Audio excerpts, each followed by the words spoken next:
Assalamualaikum warahmatullahi wabarakatuh.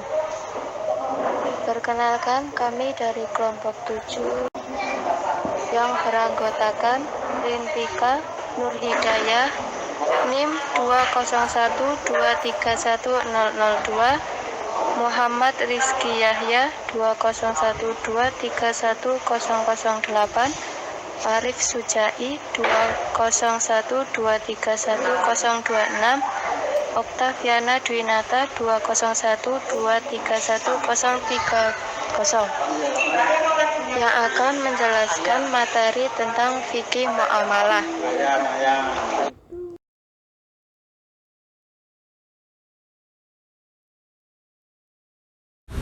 A. Pengertian fikih muamalah menurut terminologi.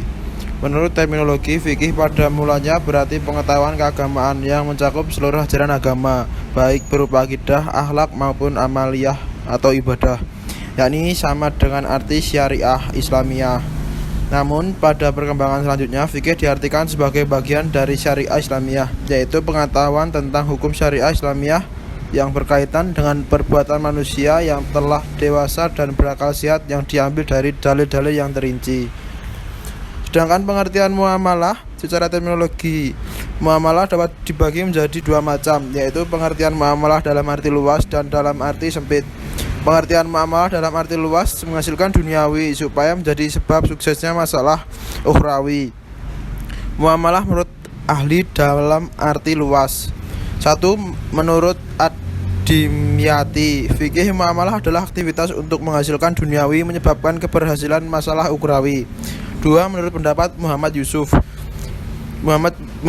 Musa, yaitu ketentuan hukum mengenai kegiatan perekonomian, amanah dalam bentuk titipan dan pinjaman, ikatan kekeluargaan, proses penyelesaian perkara lewat pengadilan, bahkan soal distribusi harta waris.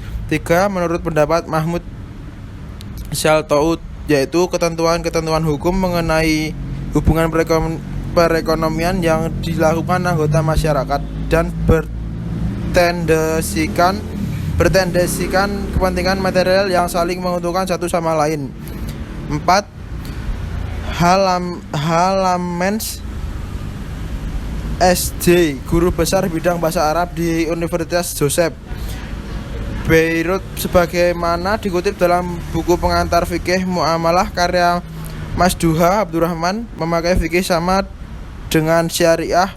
Fikih secara bahasa menurut Lamen adalah wisdom atau hukum. Dalam pemahamannya, fikih adalah rerum divinarum atque humanarum notia, atau pengetahuan dan batas-batasan lembaga dan hukum baik dimensi ketuhanan maupun dimensi manusia. 5. Abdul Wahab Kholaf mendefinisikan fikih dengan pengetahuan tentang hukum-hukum syara mengenai perbuatan manusia yang diusahakan dari dalil-dalil yang terinci, atau kumpulan hukum syara mengenai perbuatan manusia yang diperoleh dari dalil-dalil yang terinci. Aturan-aturan Allah ini ditujukan untuk mengatur kehidupan manusia dalam urusan yang berkaitan dengan urusan duniawi dan sosial kemasyarakatan. Manusia kapanpun dan dimanapun harus senantiasa mengikuti aturan yang telah ditetapkan Allah, sekalipun dalam perkara yang bersifat duniawi, sebab segala aktivitas manusia akan dimintai pertanggungjawaban kelak di akhirat. Dalam Islam tidak ada pemisahan antara amal perbuatan dan amal akhirat, sebab sekecil apapun aktivitas manusia di dunia harus didasarkan pada ketetapan Allah Subhanahu wa taala agar kelak selamat di akhirat. Adapun pengertian dalam arti sempit atau khas didefinisikan oleh para ulama sebagai berikut. 1. Menurut Hudari yang dikutip Hendi Suhendi, muamalah adalah semua manfaat yang membolehkan manusia saling menukar manfaatnya. 2. Menurut Rasid Ridho, muamalah adalah tukar-menukar barang atau sesuatu yang bermanfaat dengan cara-cara yang telah ditentukan. 3. Menurut Ad-Dimyati, fikih muamalah adalah aktivitas untuk menghasilkan duniawi menyebabkan keberhasilan masalah ukhrawi. 4. Menurut pendapat Muhammad Yusuf Musa, yaitu ketentuan hukum mengenai kegiatan perekonomian, amanah dalam bentuk titipan dan pinjaman, ikatan keluargaan, proses penyelesaian perkara lewat pengadilan, bahkan soal distribusi harta waris. 5. Menurut pendapat Mahmud tuot, yaitu ketentuan-ketentuan hukum mengenai hubungan perekonomian yang dilakukan anggota masyarakat dan bertendensikan kepentingan material yang saling menguntungkan satu sama lain. 6. Halamens SJ, guru besar bidang bahasa Arab di Universitas Joseph Beirut, sebagaimana dikutip dalam buku pengantar fikih muamalah karya Mas Duha Abdurrahman, memaknai fikih sama dengan syariah. Fikih secara bahasa menurut Lamen adalah wisdom atau hukum. Dalam pemahamannya, fikih adalah rerum divinarum atq humanarum notitia, atau pengetahuan dan batasan-batasan lembaga dan hukum, baik dimensi ketuhanan maupun dimensi manusia. 7. Abdul Wahab Kholaf mendefinisikan fikih dengan pengetahuan tentang hukum-hukum syarak mengenai perbuatan manusia yang diusahakan dari dalil-dalil yang terinci, atau kumpulan hukum syarak mengenai perbuatan manusia yang diperoleh dari dalil-dalil yang terinci. Jadi pengertian fikih muamalah dalam arti sempit lebih menekankan pada keharusan untuk menaati aturan-aturan Allah yang telah ditetapkan untuk mengatur hubungan antara manusia dengan cara memperoleh, mengatur, mengelola, dan mengembangkan mal atau harta benda. Fikih muamalah juga membahas tentang hak dan kewajiban kedua belah pihak yang melakukan akad agar setiap hak sampai kepada pemiliknya, serta tidak pihak yang mengambil sesuatu yang bukan haknya. Kaidah-kaidah fikih muamalah. Qawaid fiqhiyah atau kaidah fikih adalah kaidah atau dasar fikih yang bersifat umum yang mencakup hukum-hukum syara secara menyeluruh dari berbagai bab atau bagian dalam masalah-masalah yang masuk di bawah cakupannya. Salah satu manfaat kaidah fikih adalah menjawab berbagai permasalahan yang rumit dalam waktu singkat, sehingga dapat menemukan pemecahan berbagai permasalahan yang diinginkan. Terdapat 5 kaidah fikih yang utama.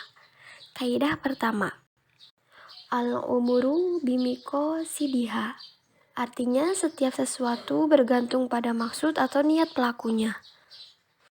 Contohnya, apabila seseorang berkata, saya hibahkan barang ini untuk selamanya, tapi saya minta uang 1 juta rupiah.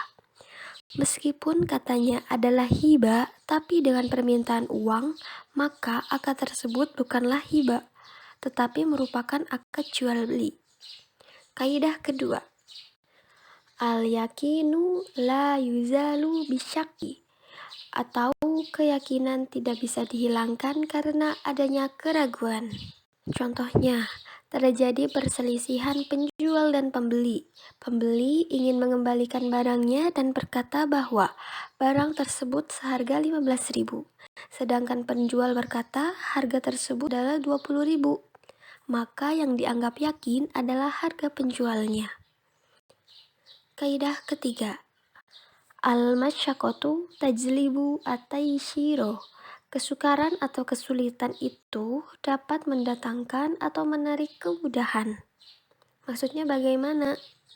Jadi hukum-hukum yang dalam penerapannya menimbulkan kesulitan dan kesukaran bagi mukallaf, maka syariah akan meringankannya, sehingga mukallaf mampu melaksanakannya tanpa kesulitan dan kesukaran. Kesulitan yang membawa kepada kemudahan itu antara lain dalam perjalanan, sakit, terpaksa yang membahayakan kehidupan, lupa, tidak tahu, kekurangmampuan bertindak hukum. Dan contohnya, ketika seseorang yang meminjam barang kepunyaan orang yang dikenalnya, kemudian barang tersebut telah rusak atau hilang, sehingga tidak mungkin dikembalikan kepada pemiliknya. Maka penggantinya adalah barang yang sama mereknya, ukurannya, atau diganti dengan harga barang tersebut dengan harga di pasaran. Kaidah keempat, al-dororu yuzalu, kemudaratan harus dihilangkan. Contohnya, larangan menimbul barang-barang kebutuhan pokok masyarakat, karena perbuatan tersebut mengakibatkan kemudaratan bagi rakyat. Dan kaidah yang terakhir, kaidah kelima, al-adatu muhakkimatun, artinya adat kebiasaan dapat dijadikan rujukan hukum. Contoh, Transaksi kurs mata uang. Penyelesaian transaksi tersebut diadministrasikan sampai 2 hari kemudian setelah transaksi. Nah, hal tersebut dibenarkan.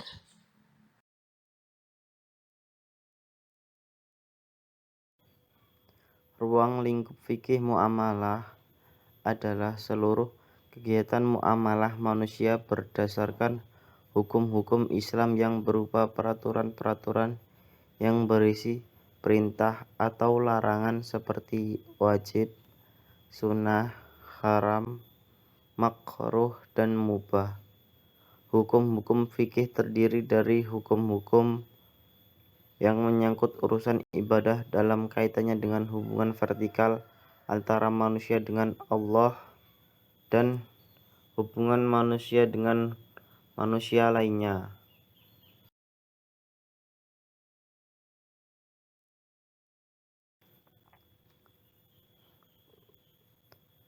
Al-mu'amalah al-adabiyah, yaitu muamalah yang ditinjau dari segi cara tukar-menukar benda yang bersumber dari panca indera manusia, yang unsur penegaknya adalah hak-hak dan kewajiban-kewajiban. Ruang lingkup fikih muamalah yang bersifat adabiyah mencakup beberapa hal berikut ini. 1. Ijab qabul. 2. Saling meridhoi. 3. Tidak ada keterpaksaan dari salah satu pihak. 4. Hak dan kewajiban. 5. Kejujuran pedagang. 6. Penipuan. 7. Pemalsuan. 2. Al-muamalah al-madiyah, yaitu muamalah yang mengkaji objeknya, sehingga sebagian para ulama berpendapat bahwa muamalah al-madiyah adalah muamalah yang bersifat kebendaan karena objek fikih muamalah adalah benda yang halal, haram, dan subhat untuk diperjualbelikan. Benda-benda yang memadaratkan, benda-benda yang mendatangkan kemaslahatan bagi manusia, dan beberapa segi lainnya.